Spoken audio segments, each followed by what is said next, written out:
Assalamualaikum warahmatullahi wabarakatuh. Jumpa lagi bersama channel Sinautek, channel pendidikan agama Islam. Kali ini kita akan membahas materi pendidikan agama Islam kelas 11, yaitu mengambil pelajaran dari kejayaan peradaban Islam, yang mana pada bagian pertama telah kita bahas, dan kali ini kita akan melanjutkan ke bagian yang kedua.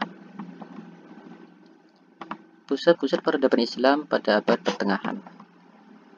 Pusat-pusat peradaban Islam ini ada beberapa tempat. Yang pertama ada Baghdad di Irak, Kairo di Mesir, Istanbul di Turki, Isfahan di Persia atau Iran, Delhi di India, Cordova di Spanyol, Granada di Spanyol, dan Samarkand serta Bukhara. Yang pertama yaitu di Baghdad atau Irak. Baghdad didirikan oleh Khalifah Abbasiyah yang kedua, yaitu Al-Mansur, pada tahun 762 Masehi. Arti Baghdad sendiri adalah Taman Keadilan. Sejak awal berdirinya, kota ini sudah menjadi pusat peradaban dan kebangkitan ilmu pengetahuan dalam Islam. Pada zaman pemerintahan Khalifah Harun ar-Rasyid dan anaknya Al-Ma'mun, dua khalifah yang pencinta ilmu pengetahuan, sastra dan filsafat, serta pelindung besar perkembangan seni dan penerbitan buku, terjadilah masa keemasan Islam. Besarannya tidak terbatas pada negeri Arab, tetapi meliputi seluruh penjuru dunia. Semua kemegahan kota Baghdad itu sekarang hanya tinggal kenangan setelah kota ini dibumi hanguskan oleh tentara Mongol di bawah pimpinan Hulagu Khan tahun 1258 Masehi, dan pada tahun 1400 Masehi diserang pula oleh pasukan Timur Leng, serta pada tahun 1508 diserang juga oleh tentara kerajaan Safavid. Kemudian belakangan pada abad 21 ini, kota Baghdad dihancurkan lagi oleh pasukan sekutu yang dipimpin oleh Amerika Serikat saat Saddam Hussein berkuasa. Tempat yang kedua yaitu Kairo yang berada di Mesir. Kemakmuran Daulah Abbasiyah yang berfaham Ahlus Sunnah wal Jamaah, dikenal dengan istilah Sunni atau Aswaja, mengundang bangkitnya kalangan Syiah membangun khilafah. Mereka menggunakan nama putri Rasulullah SAW, yaitu Fatimah, sebagai nama pemerintahannya, sehingga menjadi khilafah Fatimiyah dan mampu bertahan selama 2 abad, yang berpusat di Kairo. Kota Kairo dibangun pada tanggal 17 Sa'ban 358 Masehi Hijriah atau 969 Masehi oleh panglima perang dinasti Fatimiyah yang bernama Al-Sinqili atas perintah Khalifah Al-Mu'izz lidinillah. Khalifah ini melaksanakan 3 kebijakan besar, yaitu pembaharuan bidang administrasi, pembangunan ekonomi, dan toleransi beragama, juga aliran Islam, Sunni dan Syiah atau antar mazhab. Kairo yang terletak di tepi sungai Nil ini mengalami 3 kali masa kejayaan, yaitu pada masa dinasti Fatimiyah, pada masa Salahuddin Al-Ayyubi, serta Baibar dan Al-Nasir pada masa Mamalik. Karya-karya ilmiah pada masa dinasti Ayyubiyah adalah kamus-kamus biografi, manual hukum, dan komentar teologi. Ilmu kedokteran diajarkan di rumah sakit. Pada masa dinasti Mamalik mampu mempertahankan kekuasaannya dari serangan bangsa Mongol dan mengalahkan tentara Mongol itu di Ain Jalut di bawah pimpinan Baibar. Salahuddin yang juga menjadi pahlawan besar Islam karena perannya yang sangat besar dalam perang salib, namun sejarah berbalik arah, Kairo mundur, akhirnya dinasti Fatimiyah ini runtuh pada tahun 567 Hijriah atau 1171 Masehi. Tempat bersejarah yang ketiga yaitu Istanbul atau yang bertempat di Turki. Istanbul adalah ibu kota kerajaan Turki Utsmani. Kota ini sebelumnya merupakan ibu kota kerajaan Romawi Timur yang bernama Konstantinopel. Pada masa jayanya, kerajaan Romawi Timur adalah negara adidaya yang hanya dapat disaingi oleh kerajaan Persia. Pengaruh Islam sangat kuat sehingga mampu bertahan sampai 900 tahun. Kesultanan ini merupakan kelanjutan dari kekuasaan politik Islam sebelumnya, yakni Fatimiyah di Kairo, yang jatuh pada tahun 1170 Masehi Abbasiyah di Baghdad yang jatuh pada tahun 1258 Masehi, dan Umayyah di Cordoba jatuh pada tahun 1030 Masehi. Al-Muwahhidun yang berpusat di Spanyol jatuh pada tahun 1238 Masehi, dan Bani Nasr di Granada jatuh pada tahun 1494 Masehi. Sultan terbesarnya di Istanbul yaitu Muhammad Al-Fatih, yang memberikan kebebasan kepada Kristen Yunani dan Romawi dalam menjalankan agamanya. Masjid Hagia Sophia yang sebelumnya adalah gereja merupakan masjid yang sangat indah. Gambar-gambar makhluk hidup ditutup, mihrab didirikan, dindingnya dihiasi kaligrafi yang indah, begitu juga menara-menara dibangun. Kota bersejarah yang selanjutnya yaitu Isfahan yang berada di Persia atau Iran. Isfahan mencapai puncak kemasyhuran saat dinasti Safawiyah yang dipimpin oleh Shah Abbas. Saat itu Isfahan membuat takjub orang-orang Eropa karena taman-tamannya, perpustakaan, pavilion, dan masjidnya yang tertata begitu rapi, indah, dan bernilai seni yang tinggi. Semua keindahan itu tidak ditemukan di wilayah Eropa. Orang-orang Iran sendiri menyebut Isfahan dengan Nisfu Jahan, yang berarti separuh dunia melihatnya. Isfahan adalah kota yang terkenal di Persia. Pernah menjadi ibu kota dinasti Safawiyah saat Shah Abbas I berkuasa. Kota ini menjadi kota yang luas dan damai di atas sungai Zanda. Di atas sungai ini nih, terbentang 3 buah jembatan yang megah dan indah. Di dalam kota banyak berdiri bangunan seperti istana, sekolah, masjid, menara, pasar, dan rumah-rumah yang indah. Terukir rapi dengan warna-warna yang menarik. Masjid Shah yang masih ada sampai sekarang yang didirikan oleh Abbas I merupakan salah satu masjid terindah di dunia. Pintunya dilapisi dengan perak. Di samping itu juga ada lapangan dan taman dan tanaman yang terawat baik dan menawan. Tempat bersejarah Islam yang selanjutnya yaitu Delhi yang berada di India. Hulagu Khan menghancurkan Baghdad pada tahun 656 Hijriah. Namun beberapa tahun kemudian dinasti Genghis Khan memeluk Islam dan aktif mendakwahkan Islam. Selanjutnya dinasti ini melebarkan wilayahnya ke India yang terkenal dengan Kesultanan Mughul, atau bahasa lainnya yaitu Mongol, yang beribu kota di Delhi pada tahun 1526 Masehi.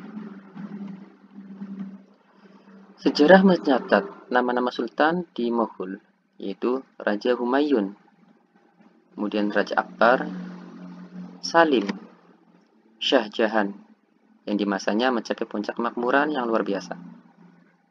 Permaisurinya bernama Mumtaz Mahal, yang mana dibangunkan makam yang indah yaitu Taj Mahal. Selanjutnya, di bawah kekuasaan Aurangzeb, hampir seluruh India di bawah kekuasaan Kesultanan Mughul. Delhi menjadi ibu kota kerajaan-kerajaan Islam di India dan menjadi pusat kebudayaan dan peradaban Islam di India. Dinasti Mamluk yang berkuasa sampai tahun 689 Hijriah, kemudian diganti oleh dinasti Khalji. Setelah itu dilanjutkan oleh dinasti Tughlaq.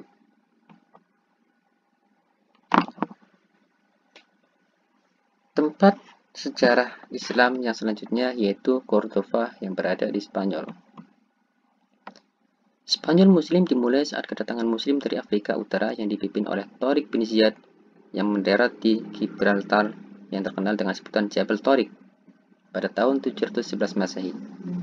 Datangnya pasukan ini atas inisiatif salah satu pemimpin Kristen yang saling berperang di Spanyol Selatan. Bangsa Arab menyebutnya dengan Al-Andalus. Saat Abdurrahman III berkuasa, Cordoba menjadi kota yang paling gemilang di Eropa. Bahkan di bawah pemerintahan Al-Mansur, seluruh semenanjung Liberia berada dalam kekuasaan Muslim. Kota ini terletak di sebelah selatan lereng gunung Sierra de Cordova dan di tepi sungai Guadalquivir.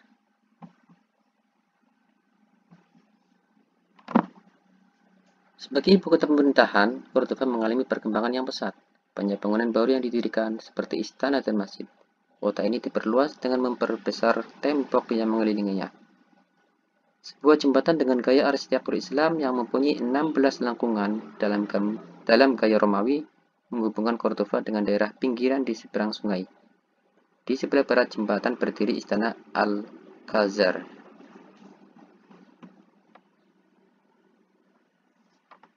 Kota yang kedua di Spanyol yaitu kota Granada. Kota Granada terletak di tepi sungai Genil di kaki gunung Sierra Nevada, berdekatan dengan pantai Laut Mediterania atau Laut Tengah. Pada abad ke-12, Granada menjadi kota terbesar kelima di Spanyol. Kota ini dikelilingi oleh tembok-tembok, adapun struktur penduduknya terdiri dari bangsa Arab, Barbar, dan Spanyol yang menganut 3 agama besar yaitu Islam, Kristen, dan Yahudi. Sejak abad ke-13, Granada diperintah oleh dinasti Nasrid selama kurang lebih 250 tahun. Pada masa itulah dibangun Istana Alhambra yang artinya merah pada tahun 1238 Masehi dan terus dikembangkan sampai tahun 1358 sebuah benteng tentara Islam. Granada terkenal dengan tembok dan 20 menara yang mengitarinya.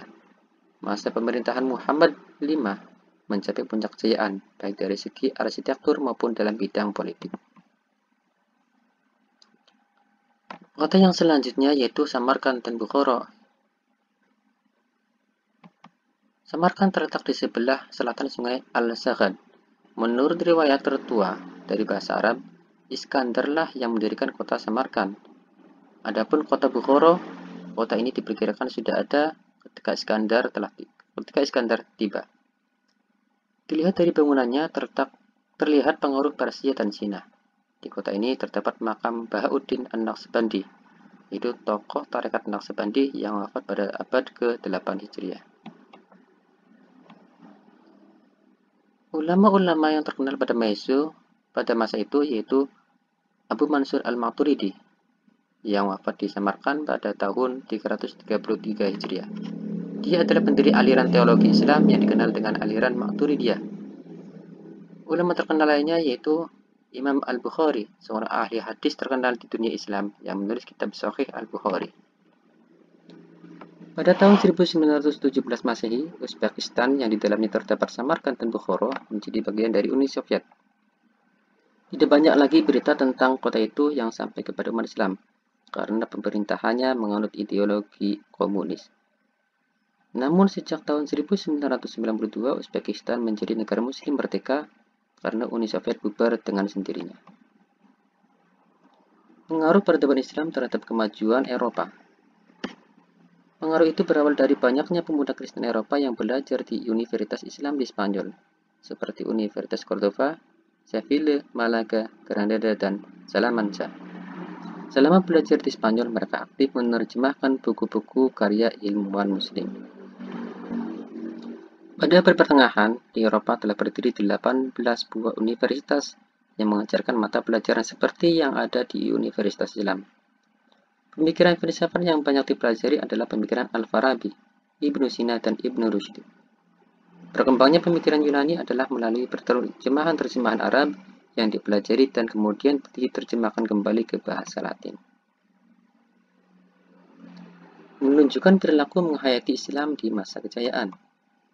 Yang pertama, telaah dan kajian bahwa kejayaan Islam itu pernah ada di dunia, dan jejak-jejaknya masih bisa dilihat sampai saat ini.